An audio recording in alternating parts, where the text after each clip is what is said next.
Okay, so picture this. You're at the Cannes Film Festival, the most prestigious film festival in the world. Red carpet, critics, auteurs, the kind of place where cinema history gets made. And premiering in the Cannes Classics lineup is a short film called Goodnight, Lamby, directed by Brooklyn artist Dustin Yellin, produced by Darren Aronofsky, yes, the guy behind Black Swan and Requiem for a Dream, starring the voices of Paul Rudd and Chris Rock, with an original song by Grammy-nominated Maggie Rogers. Oh, and it was made with AI, not a little bit of AI. The whole thing was built using AI-assisted techniques that Aronofsky himself said would have been virtually impossible to create any other way. Welcome back to Bluegalaxai. I'm Will, and today we're going deep on what this film means, why it matters, and what it signals for the future of the entire film industry. Let's start with the film itself, because it's genuinely fascinating. Goodnight, Lamby is a live-action animation hybrid short film. And the story follows a 3-year-old girl named Zia, who is searching for her missing stuffed animal, her Lamby, through her father's surreal sculpture world. We're talking oceans, caves, outer space, all built inside this fantastical, dreamlike landscape her father created. Now here's where it gets interesting. The father in the film is based on the real Dustin Yellin.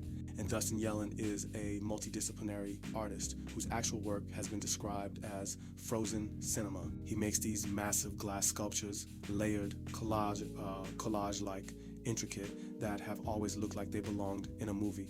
For years, he wanted to bring that world to life on screen. But the cost and effort to animate those glass worlds traditionally, essentially impossible, until AI. Paul Rudd voices Yellin's character, the father. Chris Rock voices a character called Copernicus. And Yellin's real daughter, Zia Copernicus Yellin, plays herself, which adds this beautiful layer of authenticity to the whole thing. The production companies behind it, Primordial Soup, that's Aronofsky's AI-focused studio, Villavicencio studio, and get this, Google DeepMind. Google DeepMind is a co-production company on a film at Cannes. Let that sink in for a second. Now, let's talk about Darren Aronofsky for a second, because his involvement here is not random. This is a filmmaker with serious credibility.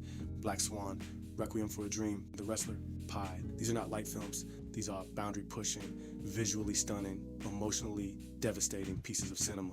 And he didn't just produce Goodnight Lamby. He showed up at the Cannes AI for Talent Summit to openly advocate for AI in filmmaking.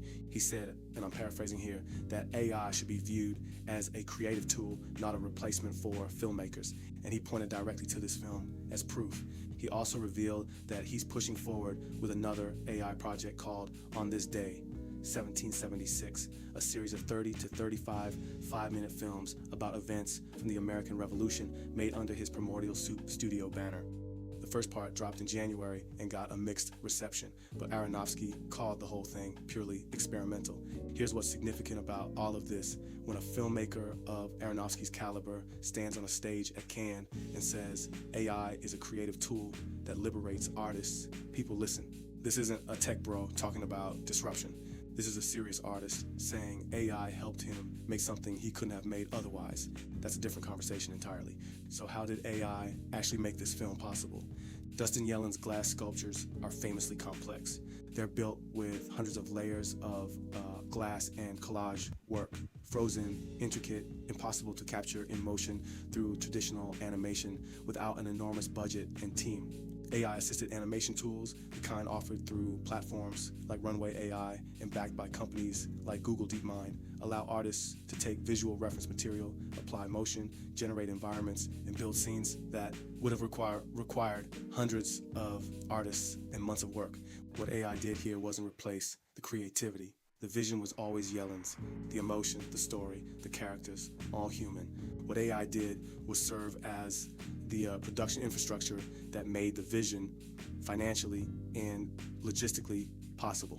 Think of it like this. Before AI, bringing Yellin's sculpture world to life on screen was like trying to build a skyscraper with hand tools.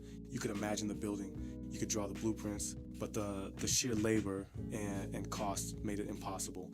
AI handed him the crane, and Aronofsky made the key point at Cannes. The technology didn't water down the art, it amplified it. It allowed a story that was always meant to exist to finally exist. Okay, so let's zoom out, because this isn't just about one short film at Cannes. This is a signal.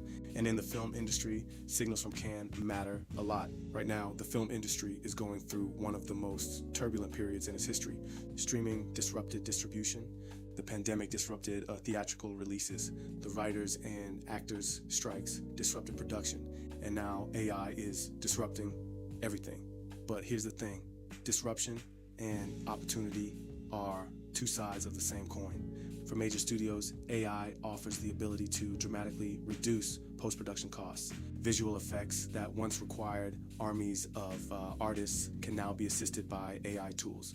Pre-visualization, the process of mapping out scenes before shooting, can happen faster and cheaper than ever. For independent filmmakers and smaller studios, this is even bigger.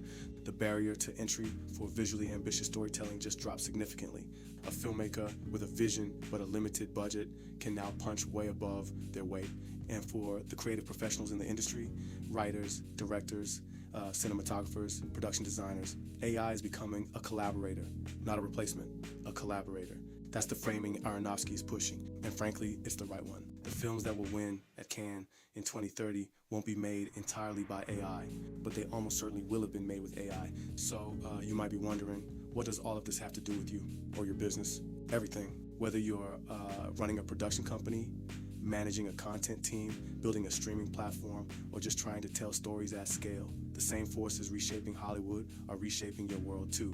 At Bluegalaxai, this is exactly what we work on. We help businesses in creative industries, including film, media, and content production, identify where AI can have the most impact.